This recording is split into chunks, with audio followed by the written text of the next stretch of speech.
Thank you very much, Gudrun, and thank you very much for the invite for coming. It's really exciting to be here.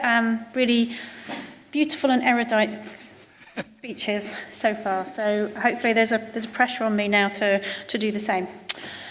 Okay, so I'm going to talk a little bit about dogs. You're going to spot as I start talking that there is a little bit of a theme this morning. We're covering quite similar things, but I think that's really important and actually really positive because it highlights that across the species and across organisations, we're focusing actually on very similar things that we recognise are big welfare issues for our companion animals. So I'm going to talk a little bit about welfare issues for dogs. I'm going to start talking about what is a dog, and I know that seems like a bit of an obvious question to an audience of made up mainly of vets, but I'm going to talk a little bit about misconceptions of what a dog is. And then I've selected 3 things that I think are key welfare issues. And if you disagree with the 3 that I've selected, you're very welcome to go on Slido and make your point. So, for example, one of the big issues for dogs that I haven't touched on at all is obesity, which James mentioned this morning. So, obviously, if you think that's a bigger issue, it'll be interesting to hear about that in the discussion. And then I'm going to go on and talk a little bit about possible solutions and ways forward for these issues. Okay, Sarah's talked really beautifully about the 5 basic welfare needs for cats, and James mentioned it as well, so I'm not going to dwell here. But obviously, you're aware of these 5 basic welfare needs that go across the species. And the things, I guess, that really differ between species and people really misunderstand are the ability to exhibit normal behaviours. So as Sarah said, what is normal for a cat? What is normal for a dog? And also social requirements are often very different between species, and people just don't get that. They don't get that a cat perhaps doesn't want social contact, but a dog massively does want social contact. So these welfare needs are really important. They seem quite basic, but as Sarah said really nicely, they're actually not basic. They require a lot of background knowledge to really interpret and understand for your average owner. So, what is a dog? Well, as I say, it's a basic question. I put on the slide, what is a dog and what is it not, just to kind of emphasise some of the misunderstandings about dogs. The dog, as you're all probably aware, has been domesticated has a common ancestor with the grey wolf. So it's come from a very highly social predator. Now, the key thing about being a social predator is that you're really good at putting on your face how you feel or expressing how you feel so that everybody else in your social group can look at that, read it, and change their behaviour accordingly. We as humans are also social predators in our evolutionary past. So, if you're out and, trying to get the last biscuit in the coffee break and you see someone else approaching who looks really determined, you might speed up because you can check their behaviour, interpret what they're likely to do and alter your behaviour accordingly. Or if it's Friday and you want to change your rotas, you can decide looking around who's likely the best person to ask to change rota with you. So as humans, we're really good at looking at other people, working out how they're likely to be feeling and altering our behaviour accordingly. And dogs are also masters at that. They're brilliant at it. They do it with other dogs, and through developing and growing up with us, if you like, they learn to do it with us. So they're masters at looking at us, working out how we're likely to behave in different circumstances and altering what they're doing in response to that. And that makes them amazing pets. They're fantastic animals to have around because if you're upset or you're excited, your dog is always going to reflect what you're feeling and what you're doing. But it can also create problems because they can learn to expect bad stuff as much as they can learn to expect good stuff. So they're really good at recognising, for example, if you come in after a bad day and they've previously learnt that signs of anger or signs of stress predict something bad, they can alter their behaviour as part of that expectation. So they might, for example, go off and hide, but equally they might show things like aggression, which create problems. So dogs are really good. They're really good at social cognition. Basically, they're masters at it. And the other thing that's really important about being a social species is that they are very driven to maintain social contact. So if any of you have had a puppy recently, you'll know that the first time you separate a puppy from its litter mates and its mum, it will show behaviours that are designed to regain that social contact. So it will potentially howl or bark, it might scrabble around and try to escape from confinement, it might get quite distressed and toilet. They're all normal behaviours to try and get back in social contact, because if you're a social species and you're isolated, that's really stressful. It causes a lot of anxiety. So it's not surprising that one of the biggest problems, the biggest behaviour problems we have in our domestic dogs is separation anxiety. Lots of dogs in the UK, lots of dogs in the Western world never learn that it's okay to be left on their own. And that is a massive welfare issue for lots of dogs in the UK, which I'll come back to later. Okay, so the other side of what is a dog is I've put the same sentence up, but I've emphasised domesticated. Because one of the other things that people misunderstand about dogs is about their social structure. About around 70 to 80 years ago, there was some interesting research on wolves. It was on wolves in captive populations, and long story short, basically the researchers at the time decided that these wolves had a particular social structure within this group. And the people interested in dogs at that time thought, well, dogs have come from wolves, so dogs must have the same kind of social structure. And that went on over time, and maybe 20 years later, it became really well established that the whole motivation for dogs, and across a whole range of behaviours from, aggression to failing to come back when called, was related to trying to achieve status or trying to obtain a position within this social structure. What we now know is that that is not the case. The original research on wolves actually has been overturned in terms of it being an artificial group of wolves, and we now know that wolves have a completely different social structure. It's entirely based on family groupings and cooperative living. But we also know that dogs actually have a completely different structure again. It's much more based on each individual dog learning about the patterns of behaviour of other dogs that it meets and developing individual social relationships. Just like you with your friends, essentially. You don't have a fixed social structure where you're 0.2.369 and someone else is 2.423. You have a load of friends, you know them all really well, you know how they behave in different circumstances, and you might adapt your behaviour according to how they're feeling on different days. Dogs are pretty much the same. They learn about other dogs and they adapt their behaviour accordingly. So we have a species that we know quite a lot about in terms of its social behaviour and how it learns, but we have 70 years still of a kind of cultural misconception where people have misplaced beliefs about why dogs behave as they do.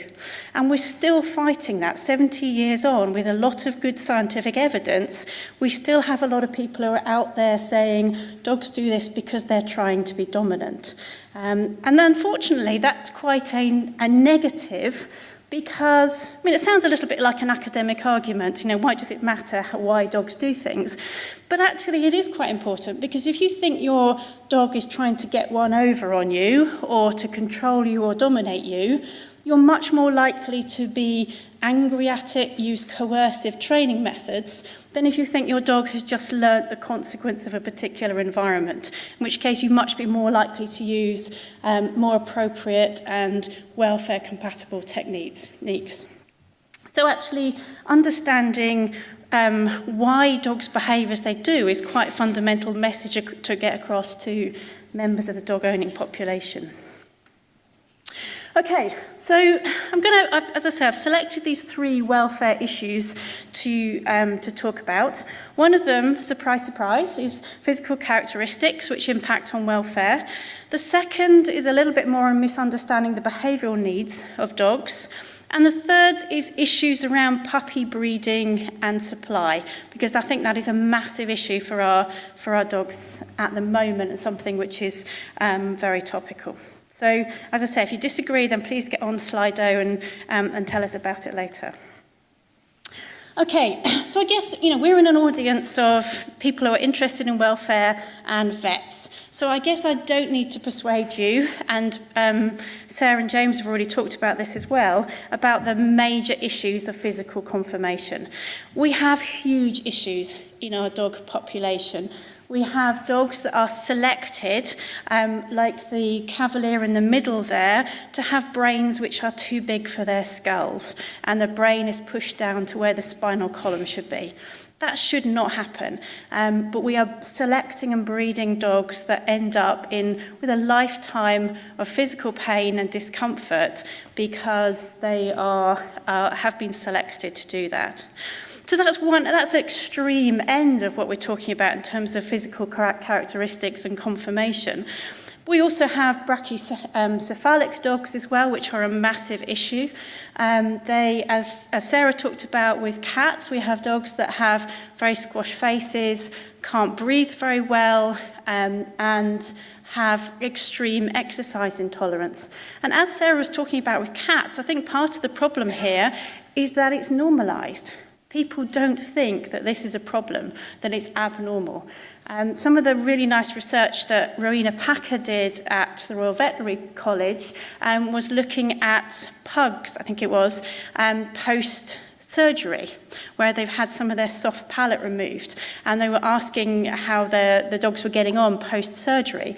And one of the things that came up, that people were complaining about behaviour problems. And I thought, she asked me about it, and she was smiling at the time, and I thought, why would that be? Then I thought, well, actually, they're starting to be more like dogs. They're no longer unable to move around and show normal behaviours. People are now starting to see behaviours that they hadn't seen before, and were complaining about it. So that kind of normalisation of a brachycephalic shape and face actually is quite a concern. But actually, if you look at that bulldog on the right and the dog on the left, the other thing that we are doing when we're changing physical characteristics is changing dogs' ability to communicate with each other. If you are a dog that develops in a normal dog environment, let's say you're a German Shepherd and you grow up with German Shepherds and you're used to seeing lots of facial expressions and tails wagging, and you can interpret what everybody else is saying by looking at their facial expression, and then you come along and you see something that's got hair all over its face, or a tail that can't wag, or so much hair that hackles can't go up, or wrinkles all over its face so that it can't actually express what it's feeling, or no ears that move around, it's actually very difficult to read what those dogs are doing, what those dogs are saying. And it can actually create communication issues between dogs by changing up those facial and body characteristics. So we've got health issues, we've got inherited disease, but we've also got changing physical appearance and actually making life difficult for dogs to actually interact and communicate with each other. My second welfare issue is all about behaviour problems, behaviour or misinterpretation of behaviour. And I've put 3 examples here. Many of you know I've kind of been doing veterinary behavioural medicine for quite a long time. Okay, I'll tell you, 20 years. Now you know how old I am. It horrifies me how many dogs are still out there getting problem behaviours. And we've done quite a lot of surveys recently, and we've identified, this is an owner survey, so probably an underrepresentation, but around about a quarter of owners report that their dogs are aggressive to other dogs when they're out for walks. Nearly half of dogs show some kind of fear response to loud noises. And about a quarter of owners report that their dog shows some kind of separation anxiety or problems when they're out. The latter we know is a massive underrepresentation of what the problem is, because obviously separation anxiety by its very nature happens when people are out of the house. So nobody can recognise or see what's happening. And also people tend to only report what's a problem to them. They will only report separation anxiety if they come back and their dog has destroyed their sofa or toileted on the floor, or their neighbours are complaining about the howling. They don't report separation anxiety if their dog is just running around, dribbling, looking out the windows, distressed and anxious for 6 hours. Because they don't perceive that as a problem to them, going back to what James and Sarah were talking about earlier.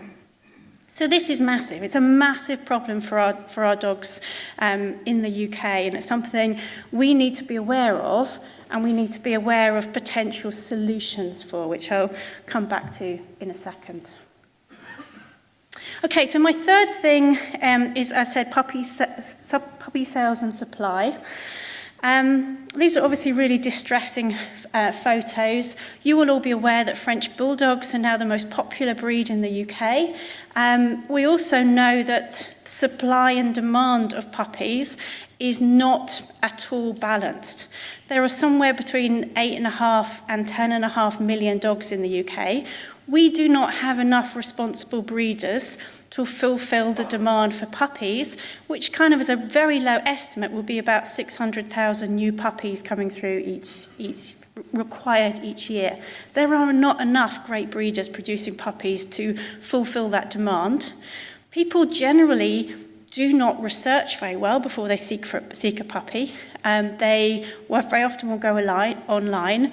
People don't want to wait before they get a puppy. We've had some quite worrying stories of people actually getting puppies delivered to them in boxes, Deliveroo style. And because they don't even want to go out and see the puppy, they just get it delivered. So actually, this is a massive problem, because someone comes in and fulfills that demand. And we all know who that is. It's puppies being imported from abroad and irresponsible and unlicensed breeders in the UK who are fulfilling that demand in order to make money. But at the end of the day, what suffers is the dogs. Obviously, the breeding population of dogs will be suffering, but also we have a population of puppies who are bred with poor physical characteristics, that come from poor breeding stock and might have inherited diseases, but also from a behavioural perspective, have really poor early experience. They have none of the important socialisation and habituation that Sarah was talking about. So we have a really huge problem here of puppies coming into our pet population to fit into, as James was talking about, a domestic lifestyle, but their early experience and early environment is completely mismatched to that domestic environment. So this is something I think we as a profession really need to be addressing and thinking about. Okay, so like Sarah, obviously talking about loads of problems, it's all a bit depressing, but I wanted to finish on some positives as well. So what can we do? Talking about a few things here.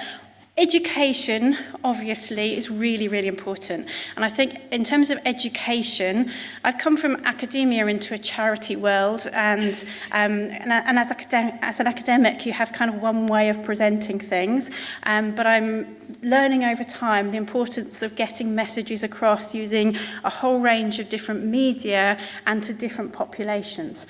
But I think it's also really important that we have clear and consistent messages between stakeholders, because that information and misinformation thing that James was talking about really nicely earlier is really important. So if someone does a Google search and they find 4 or 5 major organisations have very similar, the same messages, that kind of gives them some, some information, some confidence that is a good message to take home. So education is really important. It is frustrating. I feel like I've been talking about dominance. Well, I have been talking about dominance for over 20 years.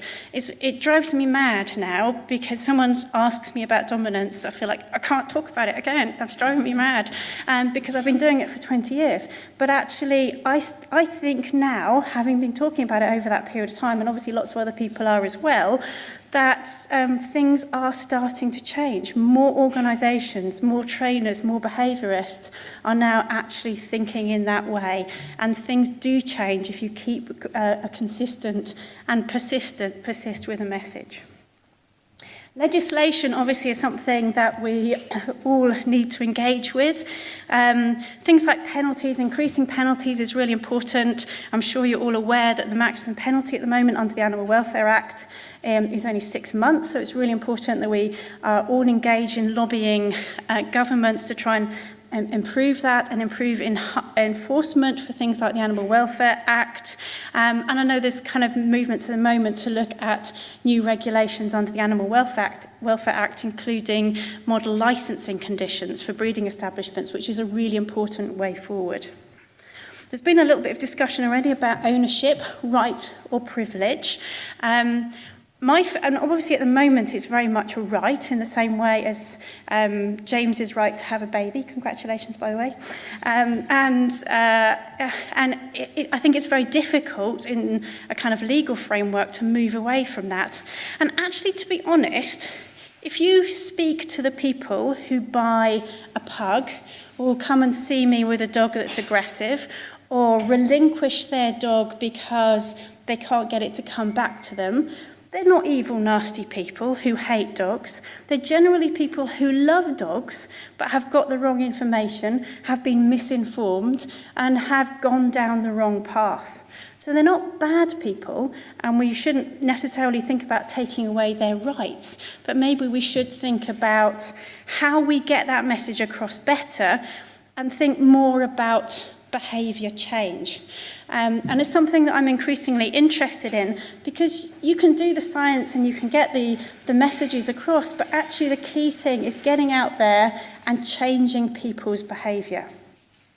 And before we do that, I think we need to start off by asking the right questions and getting the answers, getting good evidence to those questions. So why do people buy dogs that have squashy faces and are going to live for less long?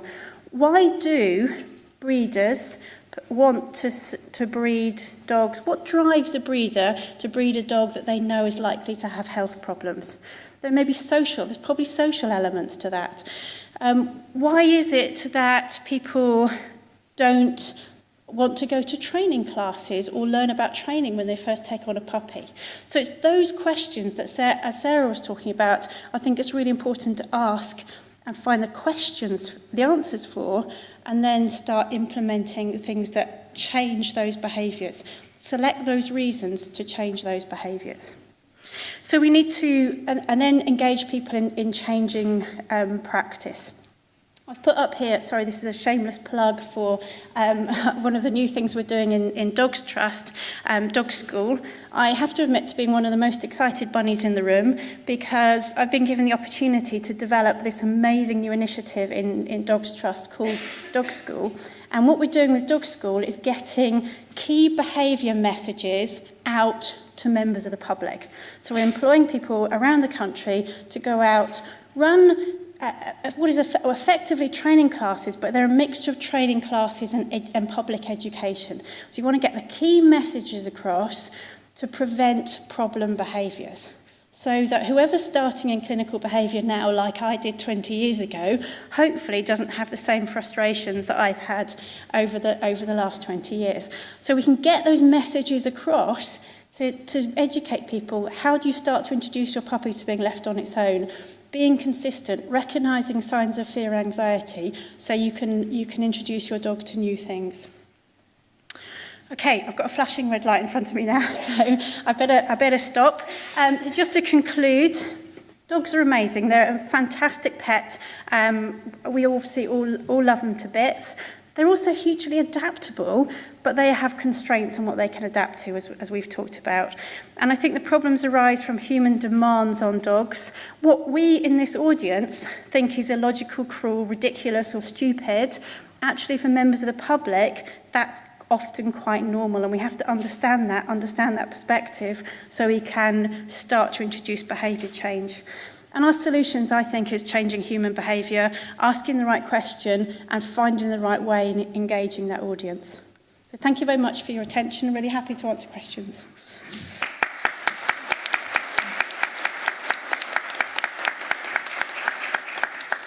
Thank you very much, Sarah. Brilliant as always. And I'm sure Sarah will answer questions on dominance at lunchtime, but probably preferably about dog school. So we'll just take some questions now.